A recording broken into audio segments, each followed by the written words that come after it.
Sagutan natin tong problems. Evaluate the following limits. So let's start with 1. Limit of x minus 4 over the square root of x minus 2 as x approaches. Sorry, this should be 4. So, sa part 1 ng series of videos natin for evaluating limits, ay tinry natin evaluate yung mga limits, itong expression, by substituting the value ng x sa ina-approach niya. In this problem, 4. Then, check natin kung defined.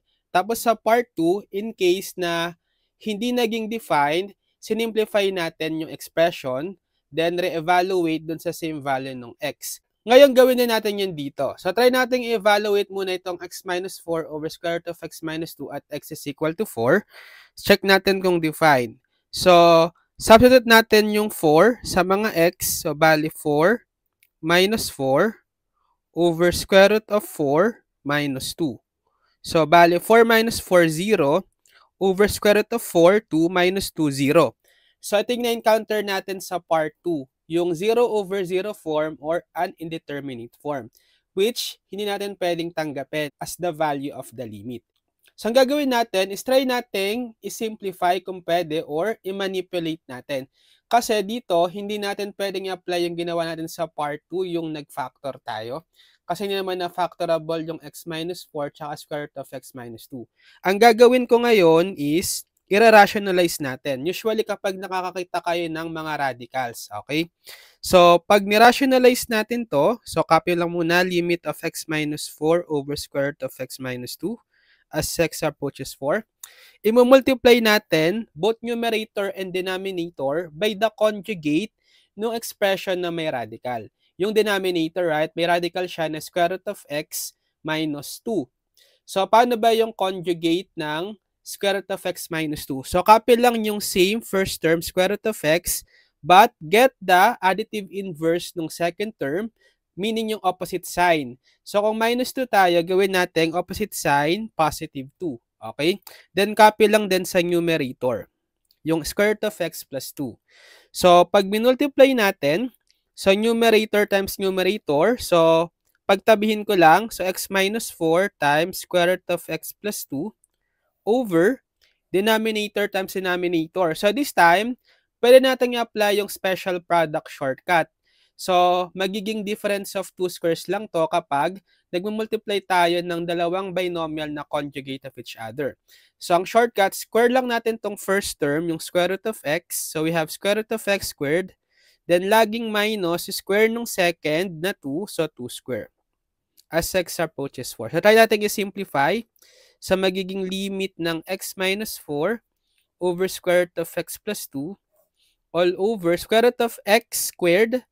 So magiging x na lang yan minus 2 square 4 as x approaches 4. Notice, pwede nyo makancel tong x minus 4, right? So matitira is limit ng square root of x plus 2 as x approaches 4. Okay? So, ito yung other form nitong given expression. So, try natin i-re-evaluate at x is 4 kung magiging define na yung value. Obviously, yes, right?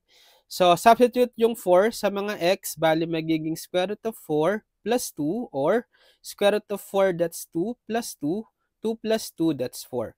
So, define na yung value niya, which is 4. Therefore, ito na rin yung magiging value ng ating limit, positive 4. Okay? Sige, for number 2 naman, we have limit ng square root of x plus 5 minus 1 over x plus 4 as x approaches negative 4. So, try nating i-evaluate itong given expression muna sa in-approach na value ng x na negative 4. And let's check kung magiging define. So, bale magiging square root of negative 4 plus 5 minus 1 over negative 4 plus 4. So, negative 4 plus 5, 1 minus 1 over, so negative 4 plus 4, 0 agad. Obviously, magiging indeterminate yan kasi square root of 1, 1 minus 1, 0 over 0. So, indeterminate form ulit. So, gawin natin din yung ginawa natin sa problem number 1. Kasi may square root tayo, right? Square root of x plus 5. So, try nating i-rationalize. Alisin natin yung radical sa numerator. So, copy lang, limit ng square root of x plus 5 minus 1 over x plus 4 as x approaches negative 4. So, i-multiply ko ulit both numerator and denominator by the conjugate nitong may radical na expression, yung square root of x plus 5 minus 1. So, copy lang yung first term, square root of x plus 5. Then, get the additive inverse nung second term. Negative 1 siya, so opposite niya is positive 1. Then, copy lang din sa denominator, itong square root of x plus 5 plus 1.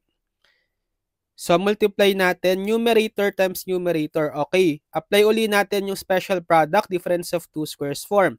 So, get the square root or get the square nitong square root of x plus 5 minus get the square nung second term na 1. So, 1 squared. Then, pagtabihin lang natin tong product nung denominator. So, x plus 4 times square root of x plus 5 plus 1 as x approaches negative 4. So, simplifying, makakancel itong square root tsaka square matitira is x plus 5 minus 1 squared 1 over x plus 4 times square root of x plus 5 plus 1, then limit as x approaches negative 4. Diba magiging x plus 4 na lang to kasi 5 minus 1, 4. So, x plus 4 over x plus 4 times square root of x plus 5 plus 1, limit as x approaches negative 4. So, makakancel tong x plus 4. Matitira is 1 na lang yung numerator over yung denominator x plus 5 square root plus 1 na lang. Okay? Limit as x approaches negative 4. Ngayon, ito yung other form nung expression natin or function. Try natin i-re-evaluate sa x equal to negative 4, then check kung magiging define yung value. Substitute natin yung negative 4 ulit sa mga x. So, magiging 1 over square root of negative 4 plus 5 plus 1.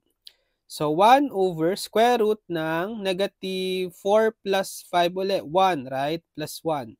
Or, 1 over square root ng 1, 1 plus 1. Bale, 1 over 1 plus 1 or 2. So, we have 1 half, which is a defined value. So, therefore, ito na rin yung magiging value ng limit natin, which is positive 1 half. Okay? Okay, kayo naman. Try to find the limit of square root of x minus 1 over x minus 1 as x approaches 1 and just comment your answers.